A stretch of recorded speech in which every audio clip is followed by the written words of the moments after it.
It's okay to have struggles. It's okay to have bad things happen. That happens to everybody. But what's not okay is for you to think that there is something fundamentally wrong with you because someone on the internet has told you so. When we start accepting the fact that we are a victim, we start to create this identity based around the sad stories that have happened to us. And then we talk about how we're trying to overcome this thing. We're trying to move on from this thing. We're trying to move past this thing. And all the while, the more we talk about this thing, the more we identify ourselves as being a victim of this thing, the less capable we are of taking control of our life and actually moving forward. In other words, you create a prison through your own words, your own thoughts, and your own identity that you create as being a victim that you cannot escape. The first thing you have to do when you're in this chaotic time and you don't know why you're there and you can't figure out how to get out of it is to ask yourself, are you controlling the things that you are capable of controlling? And I'm going to bet that the answer is no. Because if you were to control the things that you can actually control, you would have far less chaos in your life. You have far more that you can control than you cannot control in your life. Okay, you can't control the weather, you can't control what other people do, but you can control a lot of what you do. Let me give you some examples. You can control what you eat, you control what you drink, you control what you read, what information you consume. You control your activity level. You control who you surround yourself with. You control your inputs, your stimulus, negative or positive at all times.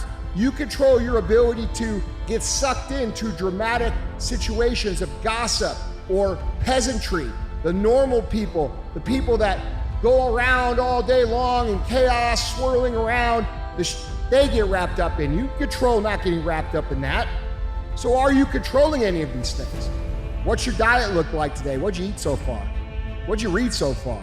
Who'd you talk to so far? Did you move today? Did you lift some weights? Did you get outside in the sun? Did you do some walking? If the answer is no, those things will help you feel a lot less chaotic automatically for a bunch of reasons. One of which is that when you're feeling down, when you're feeling anxious, and you're feeling frustrated, doing something in a very short amount of time, let's say an hour for maybe a workout, right? That you can be proud of at the end of the time that has passed is going to be something that helps boost your mood and lift you up just a little bit, okay? We are in control of a lot more than we are willing to admit. And when we refuse to admit that we aren't taking control of the things that we can control, it perpetuates the feelings of chaos, anxiety, depression, and victimhood that we all talk about so much now, okay? So the first thing is, are you controlling it? And if you aren't, you need to start. That's the first thing you need to do. The second thing that you need to understand fundamentally is that you are actually in control of your momentum. We've all had these times where we feel like everything is working, everything's going smooth. I've got all this momentum. I feel really good. I'm kicking ass. I'm proud of myself. I feel healthy. I'm sleeping good. I'm eating good. And we've got all this momentum. And we have it. And then for some reason, it goes away. And then we kind of like struggle and flounder around and then kind of wait for the momentum to come back. And this is what average people do. Average people live their entire lives unaware that we actually control our own momentum. So what does that mean and what does that look like? Well, it's very simple. If you find yourself in a place of zero momentum, you're dead in the water, your life is chaos, you're full of anxiety, realize that you can create the momentum, and it's very simple. You go back to point number one, where you control the things that you can control, and you push through day after day after day after day when it's extremely hard, when it's extremely frustrating, when it's extremely, uncomfortable for you to do, and you get to a point where it starts to become more comfortable. And this is where the momentum starts to take over.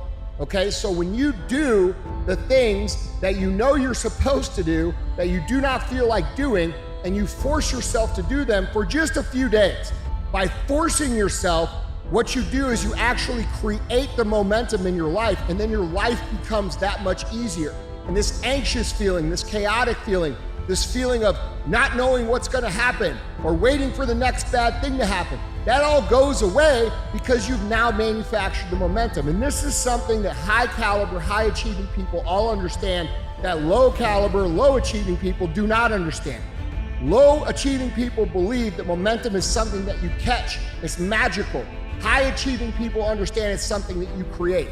And the way that you create is by forcing yourself through the uncomfortable shit until it becomes a little bit more comfortable. Momentum takes over and starts pushing you down the road.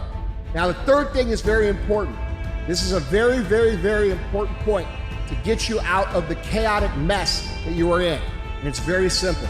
Stop worrying about what everybody else is doing. We can't look on our cell phones without seeing all these people living this highlight reel of an awesome life, that they're kicking ass and they're rich and they're famous and everybody's awesome. And you're just a poor little you. And you're having a hard day and you're struggling and you can't get out of bed. Listen, they're all struggling too. They're just lying about it. They're not showing you that, okay? So stop comparing yourself to what other people are showing. Their highlight reel is not reality. Let's be real.